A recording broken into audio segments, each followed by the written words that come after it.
नमस्कार, स्वागत आहे तुमचं मूव्हीज बॉक्समध्ये. मी तुमचा होस्ट परत आलो एका नवीन व्हिडिओबरोबर. मी मागे orange is the new black हा शो रेकमेंड केला होता, जो कैद्यांवर आधारित होता. तर मी मागच्या आठवड्यात अजून एक वेगळा शो पाहिला. समजा तुम्ही एखादं कॅरेक्टर प्ले करताय आणि ते कॅरेक्टर सायकोपॅथचं असेल. आपण त्याला सायकोपॅथ नाही म्हणू शकत.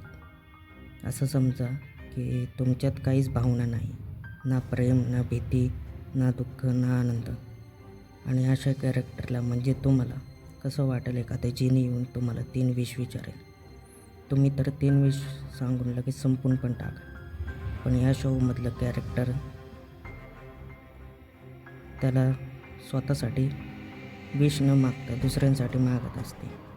आणि असं करत करत ती त्या जिनीला कित्येक वर्ष अडकवून ठेवते. प्रत्येक जन्मात ती स्वतःसाठी एकही विश न मागता दुसऱ्यांच्या भल्यासाठीच विश मागत असते. आणि त्यामध्ये काय काय घडते हे जाणून घेण्यासाठी हा शो तुम्हाला पाहावा लागेल. आणि हा शो जो आहे तो हायली रिकमेंडेड आहे. हा शो के-ड्रामा आहे. हा शो नेटफ्लिक्सने पब्लिश केलेला आहे.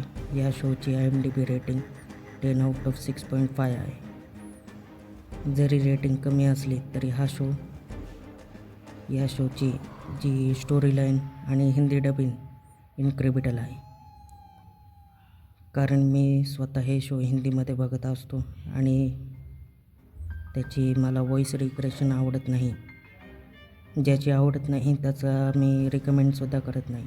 हा शो इंग्लिश आणि हिंदीमध्ये अवेलेबल आहे. याचा एकच सीझन आहे 12 एपिसोडबरोबर.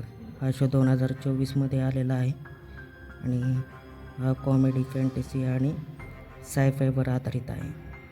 आणि हा शो मला का आवडला, कारण हा के-ड्रामा आहे आणि हिंदी डबिंगमध्ये त्यांचे जे एक्सप्रेशन असतात ते खूपच आनंद देत असतात. या शोचं नाव आहे जिनी मेक अ विश. हा शो तुम्ही नेटफ्लिक्सवर बघू शकता. आणि अजून के-ड्रामा पाहिजे असतील तर मला नक्की कमेंट करून सांगा. मी वेळात वेळ काढून तुम्हाला पहिल्यांदा तर मी स्वतः बघेल आणि तुम्हाला रिकमेंड करेल. ठीक आहे, पुन्हा भेटू नवीन व्हिडिओबरोबर. धन्यवाद.